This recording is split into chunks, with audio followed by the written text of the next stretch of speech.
नमस्कार। बिहार की राजनीति अ, एक ऐसी पहेली है ना जो हर चुनाव के बाद मतलब और भी ज्यादा उलझ जाती है। बिल्कुल। और नतीजे आने के बाद हम सब कुछ बुनियादी सवालों से जूझते हैं।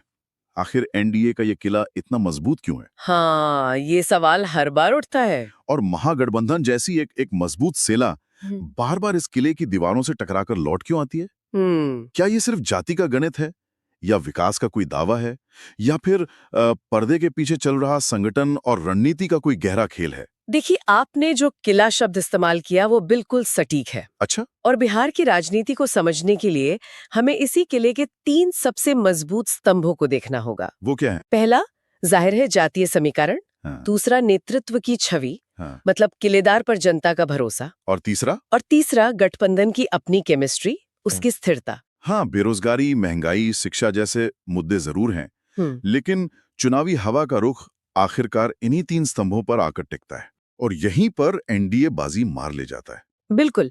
इसी क्षेत्र में एनडीए पिछले कई चुनावों से लगातार अपनी पकड़ मजबूत बनाए हुए हैं। तो चलिए इस किले की बनावट को मतलब परत दर परत खोलते हैं। जब मैंने इन रिपोर्ट्स को पढ़ा, तो एक बात मुझे सबसे ज्यादा चौंकाने वाली लगी। क्या? वो थी एनडीए की सोशल इंजीनियरिंग। ये सिर्फ मतलब 2-3 जातियों का खेल नहीं है, ये एक बहुत बड़ा कैनवस है। हाँ, काफी बड़ा। इसमें ईबीसी यानी अति पिछड़ा वर्ग, महादलित और सबसे अहम महिला वोटरों को बहुत सधे हुए तरीके से जोड़ा गया है। हम अक्सर नीतीश कुमार के महिला वोट बैंक की बात सुनते हैं, पर क्या ये सिर्फ एक चुनावी जुमला है? नहीं नहीं, जुमला बिल्कुल नहीं है, बल्कि ये सालों की मेहनत है। बिल्कुल, सालों की मेहनत का नतीजा है। और यहीं पर एक बड़ा दिलचस्प आंकड़ा सामने आता है। बताइए। सूत्रों के मुताबिक जब नीतीश कुमार ने लड़कियों के लिए साइकिल योजना शुरू की थी, तो उसके कुछ ही सालों में स्कूल छोड़ने वाली लड़कियों की दर में लगभग 40% की गिरावट आई। 40%? हम्म। ये तो बहुत बड़ा नंबर है। हाँ, ये एक छोटा सा कदम था, लेकिन इसने घर घर में एक सीधा संदेश दिया। इसी तरह शराबबंदी के फैसले ने भले ही उस पर कितने भी सवाल उठे, हाँ, उठते हैं। लेकिन ग्रामीण महिलाओं के बीच उनकी एक अलग ही छवि बनाई। ये वो छोटे छोटे कदम हैं जो सालों बाद एक मजबूत और खामोश वोट बैंक में तब्दील हो जाते हैं। और इसी से जुड़ा है लीडरशिप की छवि का सवाल, जो इस किले का दूसरा स्तंभ है।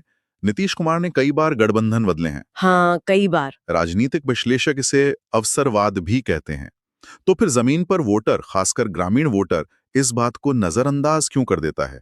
क्या सुशासन की छवि इस अवसरवाद पर भारी पड़ती है? हाँ, बिल्कुल भारी पड़ती है। और देखिए, ये भारी इसलिए पड़ती है क्योंकि सुशासन का मतलब जमीन पर कुछ और है। बड़े आर्थिक सुधार नहीं? नहीं, ग्रामीण वोटर के लिए इसका मतलब बहुत बुनियादी है। क्या मेरे गांव तक जाने वाली सड़क ठीक है? क्या शाम को घर में बिजली आती है? क्या बेटियां बिना डरे स्कूल या कॉलेज जा पाती हैं? अच्छा। नीतीश कुमार ने अपने कार्यकाल में इन्हीं बुनियादी चीजों पर फोकस किया। जब एक गांव का आदमी पटना जाता है और 3-4 घंटे में पहुंच जाता है, जबकि पहले 8-9 घंटे लगते थे, तो उसके लिए यही विकास है। बिल्कुल उसके लिए यही सुशासन है। और ये अनुभव किसी भी राजनीतिक उठापटक से ज्यादा वजन रखता है।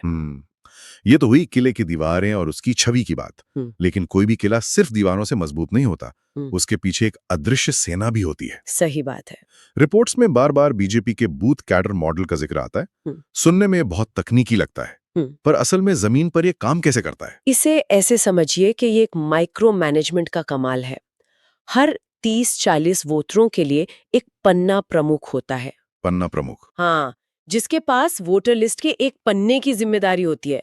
उसका काम सिर्फ चुनाव के दिन वोट मांगना नहीं है, तो फिर क्या है? बल्कि उन 10-12 परिवारों से लगातार संपर्क में रहना, उनकी छोटी बड़ी समस्याएं सुनना और ये सुनिश्चित करना कि केंद्र या राज्य की योजनाओं का लाभ उन तक पहुंच रहा है या नहीं। ओह, तो ये एक तरह की मतलब लगातार चलने वाली मशीनरी है। बिल्कुल, ये एक ऐसी जमीनी मशीनरी है जो चुपचाप काम करती है और चुनाव के दिन तक एक-एक वोट को पोलिंग बूथ तक लाने की पूरी रणनीति तैयार रखती है। और यहीं पर शायद वो डबल इंजन वाला मैसेज भी काम आता होगा ना? हाँ, बिल्कुल। जब पन्ना प्रमुख किसी के घर जाकर कहता है कि देखिए, केंद्र से मोदी जी ने घर भेजा और राज्य में नीतीश जी ने बिजली पहुंचाई, तो इसका असर ज्यादा होता होगा। बहुत ज्यादा। ये सिर्फ एक नारा नहीं है, ये जमीन पर होता हुआ दिखता है।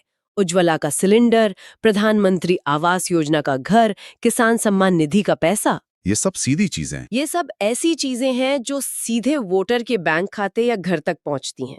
जब वोटर को ये महसूस होता है कि केंद्र और राज्य की सरकार मिलकर काम कर रही है, तो उसके मन में एक स्थिरता का भाव आता है। उसे लगता है कि अगर ये तालमेल टूटा तो शायद ये फायदे भी रुक जाएंगे। वही तो, ये एक बहुत बड़ा मनोवैज्ञानिक फायदा है जो एनडीए को मिलता है। तो ये साफ है कि एनडीए के पास एक मजबूत बहुस्तरीय रणनीति है, लेकिन हर कहानी के दो पहलू होते हैं।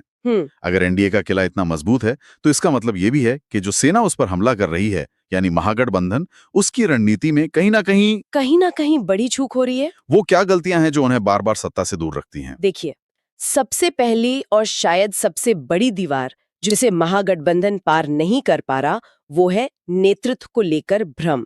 मतलब चेहरा कौन होगा? हाँ, चुनाव से पहले तक ये साफ नहीं होता कि अगर गठबंधन जीता तो मुख्यमंत्री कौन बनेगा।